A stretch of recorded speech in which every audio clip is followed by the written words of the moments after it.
والذین ہم لفروجہم حافظون.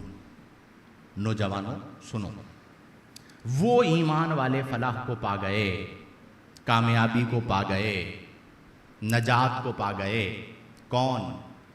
والذین ہم لفروجہم حافظون، جو اپنی شرمگاہوں کی حفاظت کرنے والے ہیں. الا علی ازواجہم او ما ملکت ایمانہم، یا وہ جو ان کی ازواج ہیں یا باندیاں ہیں، جو شرعی طریقہ کار ہیں، جو اپنی شرمگاہوں کی حفاظت کرنے والے ہیں، وہ فلاح کو پا گئے. آج غور کریں، اس کے تحت مفسرین نے لکھا کہ زنا اور اسباب زنا، یعنی وہ چیزیں جو بندے کو زنا تک پہنچا دیتی ہیں. ایسا دوست جس کی دوستی آپ کو زنا تک لے جائے گی، ایسے مناظر جس سے آپ کے اندر شہوت پیدا ہو اور زنا تک چلا جائے، وہ سارے اسباب جو اسباب زنا ہیں ان سے بھی اپنے آپ کو دور کرنا، اپنی شرمگاہوں کی حفاظت کرنا.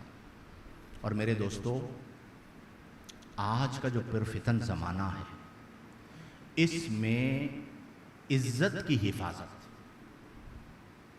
بہت بڑا ایک یوں کہہ لیجئے چیلنج ہے، صرف اپنے لیے نہیں، اپنے بچوں کے لیے. آج آپ کو پتہ ہے یہ جو الحاد کے کیسز آ رہے ہیں نا، ملحد ہونا، گستاخی کے کیسز آ رہے ہیں جو رپورٹلی گرفتار بھی ہو رہے ہیں، بلاسفمی کے، جب ان کی انویسٹیگیشن کی گئی تو پتہ چلا کہ اس کے پیچھے جو سبب تھا وہ فحاشی اور زناکاری تھی.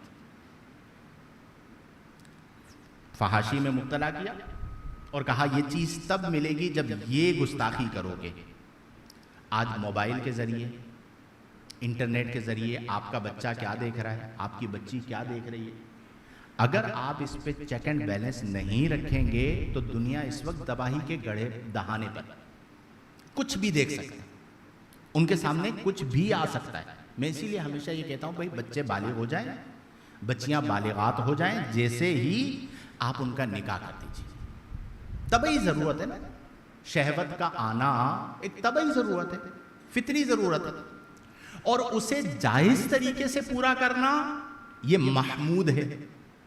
لیکن جب آپ جواز کے راستے کو مشکل بنا دیں گے، ہمارے معاشرے میں نکاح مشکل ہو جائے گا، تو آپ مجھے بتائیے کہ پھر کیا آسان ہوگا؟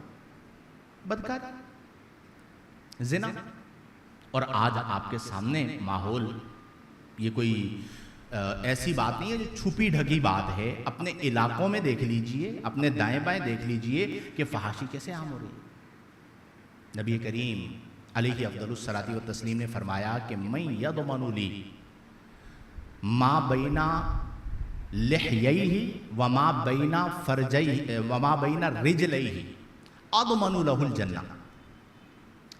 رسول اللہ صلی اللہ علیہ وسلم ضامن جنت بن رہے ہیں، جنت کی ضمانت. رسول اللہ فرماتے ہیں کہ جو بندہ مجھے دو چیزوں کی ضمانت دے دے، میں اسے جنت کی ضمانت دیتا. آقا کریم سے بڑا کوئی ضامن ہو سکتا ہے جنت؟ مالک جنت ہے، اللہ نے بنایا، ضامن جنت بن رہے ہیں. فرمایا کہ میں اسے جنت کی ضمانت دیتا ہوں جو بندہ مجھے دو چیزوں کی ضمانت دے دے. وہ دو چیزیں کون سی ہیں؟ فرمایا ما بین لحییہ، پہلی چیز جو اس کے دو جبڑوں کے درمیان ہے. کیا ہے؟ ذرا اونچی آواز سے بولیں. دوسری چیز ما بین رجلیہ، جو اس کی دونوں ٹانگوں کے درمیان ہے، یعنی شرم کا. اگر مجھے کوئی ان دو چیزوں کی ضمانت دے، اللہ کے رسول صلی اللہ علیہ وسلم فرما رہے ہیں اضمن لہ الجنہ، میں اسے جنت کی ضمانت عطا فرماتا ہوں. میرے پیارے دوستو، اپنی نگاہوں کی حفاظت کریں. بہت پرفتن زمانہ ہے. اپنے بچوں کی وقت پر شادیاں کریں، بچیوں کی وقت پر شادیاں کریں. وہ جو ہم نے ڈیمانڈز بنا لی ہیں نا، ایک لیول بنا لیتے ہیں رشتے کا کہ بھئی اس لیول کا رشتہ آئے گا تو ہم کریں گے، اور اس سے نیچے بھی اچھے اچھے لیولز ہوتے ہیں. ایسا نہیں ہے کہ کوئی بالکل چرسی موالی ٹائپ ہی آتا ہے, اچھے رشتے بھی آتے ہیں, لیکن ہم نے لیول یہ بنایا. اب اس لیول کا آیا تو میرے پاس ایسے کیسز ہیں کہ بچیاں بوڑھی ہو گئیں, 40 پلس 45 کی عمر کو پہنچ گئیں, صرف کس وجہ سے ماں باپ نے اپنا ایک پیمانہ بنا لیا تھا اور اس پیمانے پر کوئی نہیں آیا تو بقیہ جو آپشنز تھے وہ سارے بھی کیا کر دیے. اب اس بچی کی زندگی کیسے گزرے گی؟ ہمارے معاشرے میں بڑی عمر کی بچی سے شادی کی جاتی ہے, مطلقہ سے, بیوہ سے عیب سمجھا جاتا ہے. ہم بڑے ظالم لوگ ہیں. کسی کو طلاق ہو جائے تو ہم اپنے تبصرے کھول کے بیٹھ جاتے ہیں, بھائی طلاق ہو گئی, کیسے ہو گئی, کیوں ہو گئی, کچھ تو ہوگا. بیویوں کو جاسوس بنایا ہوا ہوتا ہے خاندان میں, پتہ تو کرو ہوا کیا ہے, ادھر والوں سے بھی پتہ کرو, ادھر والوں سے. آپ کا کیا لینا دینا؟ اگر غلطی ہوئی بھی ہے کسی طرح کی تو نن آف یور بزنس, آپ کا بزنس نہیں ہے, آپ کا کام نہیں ہے, یہ ان کا معاملہ. اور اگر غلطی ہو بھی گئی, آپ یقین کیجئے کہ بعض چیزوں میں ہم اتنے ظالم ہو گئے کہ غلطیاں معاف کرنا کس کا کام ہے؟ ہمارا کام ہے. جس کا کام ہے معاف کرنا وہ معاف کر دیتا ہے, اور ہمارا کام معاف کرنا نہیں ہے, ہم پھر بھی معاف نہیں کرتے. دوبارہ اگر کہیں رشتہ ہو رہا ہوتا ہے تو ہم کہتے ہیں بھائی دیکھ لینا, اس کی پہلے طلاق ہوئی بھی ہے. عجیب نظروں سے اس بچی کو دیکھا جاتا ہے. ارے اللہ کے بندو, اتنا تو ظلم نہ کرو. عمریں بتا دی, ٹھیک ہے, عمریں گزار دی تو معاشرے کے اندر فساد عام ہوگا. اللہ کریم نے فرمایا والذین هم لفروجہم حافظون, اور وہ ایمان والے فلاح کو پا گئے جو اپنی شرمگاہوں کی حفاظت کرتے ہیں. اور اگلی آیت میں اسی سے جڑا ہوا فرمایا فمن ابتغى وراء ذلک, جو اس کے علاوہ, ازواج کے علاوہ, باندیوں کے علاوہ, فمن ابتغى وراء ذلک, کوئی اور راستہ اختیار کرے گا شہوت پوری کرنے کے لیے, اللہ کریم فرما رہا ہے فَأُولَئِكَ هُمُ الْعَادُونَ, وہ حد سے تجاوز کرنے والا.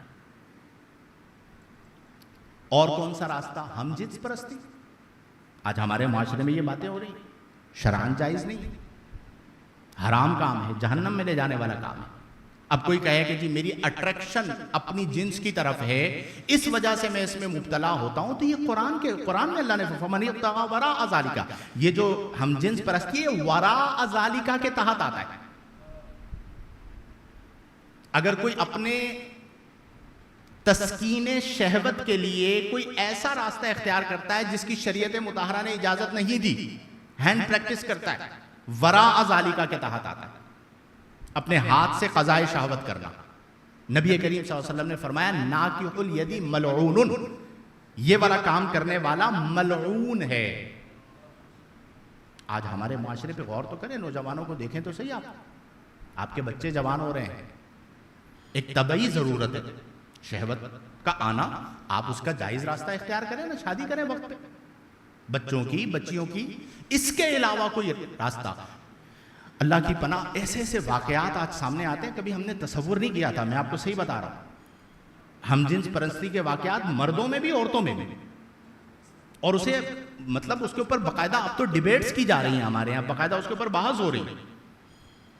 دنیا بھی برباد, آخرت بھی برباد. وہ معاشرہ جس کو فالو کر رہے ہیں نا, میرے کو جانا ہے وہاں پہ جانا ہے, میرا ویزا لگ جائے وہاں کا, میں وہاں پہ سیٹلڈ ہو جاؤں, وہاں پر کیا حال ہو چکا ہے آپ کو اندازہ نہیں. مسلم فیملیز پریشان ہیں. تو اللہ کریم نے فرمایا والذین هم لفروجہم حافظون, اپنی شرمگاہوں کی حفاظت کرنے والے, اور جو اس کے علاوہ راستہ اختیار کرے گا وہ گناہ میں مبتلا ہوگا, حد سے تجاوز کرنے والا ہوگا.